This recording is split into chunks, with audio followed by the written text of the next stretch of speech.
نہ کرو بحث ہار جاؤ گی، حسن اتنی بڑی دلیل نہیں۔ زیوکار، کاہل، نکمے، بیکار، سست اور نااہل لوگوں کا خود احتسابی کی بجائے ناکامی کا ذمہ دار تقدیر، نصیب، مقدر اور قسمت کو ٹھہرانا ریت اس نگر کی ہے اور جانے کب سے ہے۔ اس طرف سے آ کر قسمت اور صرف قسمت کے راگ الاپنے والے ہاتھ کی لکیروں، ستاروں کی چال اور طوطے کی فال پر سر پھینکنے والے یہاں دلائل پیش کرنے کے بجائے ہمیں قصے اور کہانیاں سنائیں گے، ہندوستانی فلم مقدر کا سکندر چلائیں گے اور ایوان میں بیٹھے باشعور لوگوں کو ماموں بنائیں گے، لیکن میں ان کی کوئی فلم چلنے نہیں دوں گی اور دلائل سے یہ ثابت کروں گی کہ کامیابی قسمت سے نہیں محنت سے ملتی ہے، کیونکہ پھول یوں ہی کھلا نہیں کرتے، بیج کو دفن ہونا پڑتا ہے۔ صدر اعلی وقار، کامیابی اجتماعی ہو یا انفرادی، دنیاوی ہو یا اخروی، اس کا تعلق صرف اور صرف محنت سے ہے۔ انسان چاند پر قدم رکھنے میں کامیاب ہوا تو وجہ قسمت نہیں محنت تھی۔ انسان انسانی جسم کے اعضاء کی پیوندکاری کرنے میں کامیاب ہوا تو وجہ قسمت نہیں محنت تھی۔ انسان لاکھوں من لوہے کو ہواؤں میں اڑانے میں کامیاب ہوا تو وجہ قسمت نہیں محنت تھی۔ اور 14 اگست 1947 کو جب یہ پاکستان دنیا کے نقشے پر ابھرا تو اس کامیابی کی وجہ کوئی قسمت، مقدر یا تقدیر نہیں بلکہ تحریک پاکستان میں شامل لوگوں کی محنت اور صرف محنت تھی۔ ابس ہے شکوائے تقدیر یزداں تو خود تقدیر یزداں کیوں نہیں ہے۔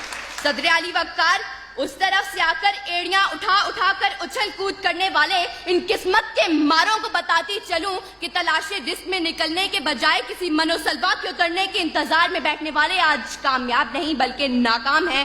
پیاس بجھانے کے لیے کنویں تک چل کر جانے کے بجائے مقدر سے کنویں کو کھینچ کر پاس لانے والے آج کامیاب نہیں بلکہ ناکام ہیں۔ ظالم کے آگے سر اٹھانے کے بجائے ظلم کا نشانہ بنے ہاتھ پہ ہاتھ دھرے منتظر فردہ رہنے والے مظلوم آج کامیاب نہیں بلکہ ناکام ہیں۔ پلٹنے، جھپٹنے اور جھپٹ کر پلٹتے ہوئے لہو کو گرمانے کے بجائے قسمت کے مارے کرگس بن کر بیٹھنے والے آج کامیاب نہیں بلکہ ناکام ہیں۔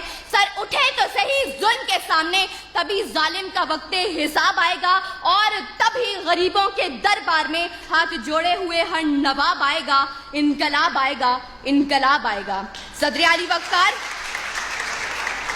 وقار، اگر آج ہم نے کامیابی کا صحرا محنت کے سر سے اتار کر زبردستی قسمت کے سر پر رکھ دیا تو یاد رکھیں کہ طوفان میں موجوں سے مقابلہ کر کے کشتی کو ساحل پر اتارنے والے ملاح کشتی کو قسمت کی لہروں پر چھوڑ دیں گے اور اپنے ہاتھوں سے چپو توڑ دیں گے۔ منزل کی طرف گامزن متحرک قافلے اپنے سفر قسمت کے قدموں میں ڈال کر جمود کی چادر اوڑھ لیں گے۔ یہ طلباء و طالبات ہاتھ کی لکیروں میں گم ہو کر کتابیں پڑھنا چھوڑ دیں گے۔ جد و جہد، محنت، کوشش، کام اور بس کام کے فلسفے کو چھوڑ کر فٹ پاتھ پر بیٹھے عامل، بابا نجومی اور بنگالی جادوگروں سے ناتا جوڑ لیں گے۔ اور آج کے اس مباحثے کے منصفین، مقررین کی تیاری دلائل اور محنت کو دیکھ کر نمبر لگانے کے بجائے آخر میں اول، دوم اور سوم آنے والوں کے لیے قسمت پڑی کھول دیں گے۔ سچ ہے جو بات سرے دار سنائی جائے، ایک نہیں ہاں کئی بار سنائی جائے، یہ جو قسمت ہے، مقدر ہے، نہیں مانتی میں وہ کمائی ہے جو محنت سے کمائی جائے۔ صدر اعلی وقار، اگر میرے ان تمام دلائل کے باوجود اگر اب بھی کوئی قسمت اور صرف قسمت کے راگ الاپتے ہوئے مقدر کے کچے گھڑے پر بیٹھ کر دریا پار اپنے مہیوال سے ملنے کی طلب رکھے تو اس کے لیے اتنا ہی کہتے ہوئے اجازت چاہوں گی کہ بے عمل دل ہو تو جذبات سے کیا ہوتا ہے، دھرتی بنجر ہو تو برسات سے کیا ہوتا ہے عمل لازمی تکمیل تمنا کے لیے، ورنہ رنگین خیالات سے کیا ہوتا ہے۔ شکریہ۔